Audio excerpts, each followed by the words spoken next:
London में हमने इस बार जो नया रिसर्च पेपर पढ़ा है वो एलोपेशिया एरिएटा पे ये जो स्पॉट फॉलिंग बाल गिर जाते हैं छोटी छोटी जगहों से, उसके बारे में एक शोध पेपर हाउस ऑफ लॉर्ड्स में यूके की पार्लियामेंट में इस बार 10 अप्रैल को, जिस दिन फादर ऑफ होम्योपैथी का बर्थडे था, उस दिन पड़ा है।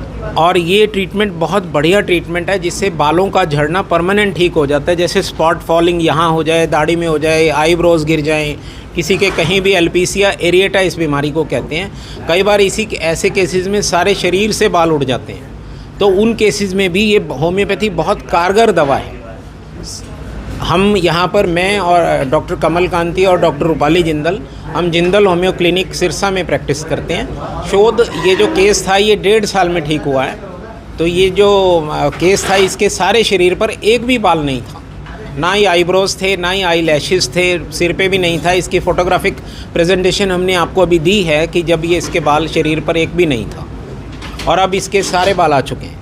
वहाँ पर 34 देशों डॉक्टर्स थे लोग जिन्होंने अपने रिसर्च पेपर पढ़े। ये रिसर्च पेपर हमने 6 महीने पहले, हमें होम्योपैथिक की एक संस्था है वर्ल्ड लेवल की, उसको भेजना पड़ता है, और उसके बाद वो उसको एक्सेप्ट करते हैं उसके एविडेंसेस देखकर कि ये केस होम्योपैथी दवाई से ठीक हुआ। और होम्योपैथी दवाई से ठीक होने के बाद हमें ये इनविटेशन आया था कि आप हाउस ऑफ लॉर्ड्स में इस बार जो कॉन्फ्रेंस हो रही है उसमें आके अपना रिसर्च पेपर पढ़ सकते हैं। उसमें मैं और डॉक्टर रूपाली और डॉक्टर निखित मनी जिंदल, मेरा बेटा जो कि MBBS ग्रेजुएट है, वो भी होम्योपैथी प्रैक्टिस में आएगा, वो भी साथ था। हम तीनों गए थे।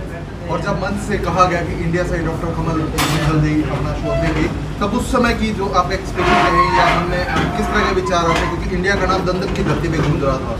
मुझे उस समय बहुत अच्छा लगा क्योंकि फादर ऑफ होम्योपैथी का बर्थडे का दिन था और हमारे को हाउस ऑफ लॉर्ड्स यूके की पार्लियामेंट में बोलने का मौका मिला, जिसमें सिरसा हरियाणा का नाम, इंडिया का नाम स्पेशली लिया गया कि हरियाणा से डॉक्टर कमल जिंदल, डॉक्टर रूपाली जिंदल ने पेपर पढ़ा ऑन एलोपेशिया जनरलिस। मेरा ये बहुत ही अच्छा अनुभव रहा, क्योंकि रूटीन में जब हम पेशेंट को देखते हैं तो हम उसका इलाज करते हुए सिर्फ उसके ही फोकस करते हैं कि अब जब विज़िट करने पेशेंट आया तब वो क्या कह रहा है।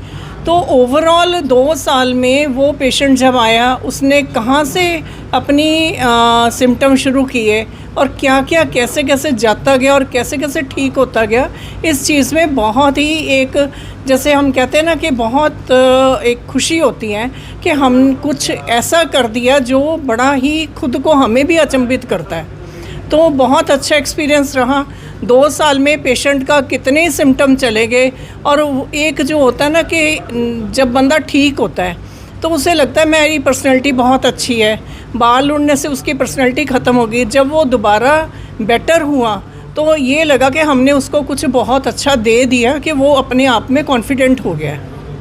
डॉक्टर साहब, जब आप शोध लिखते हैं तो क्या पूरा प्रैक्टिकल किया जाता है एक व्यक्तित्व पर कि मुझे ये इस तरह से करना है? हम उसके सिम्टम्स लेते हैं, सिम्टम्स देखकर होम्योपैथिक बुक्स में से उसको मिलाकर, जिसको रेपर्टराइजेशन कहते हैं, उसके अकॉर्डिंग उसको दवाई दी जाती है।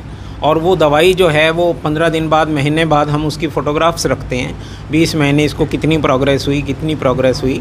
तो हमें ये सारे एविडेंसेस रिसर्च ज्यूरी को भेजने पड़ते हैं। उसके बाद वो देखते हैं भी किस महीने में कितनी इम्प्रूवमेंट रही। ऑल ऑफ ए सडन नहीं कह सकते हम भी ये केस मैंने ठीक कर दिया।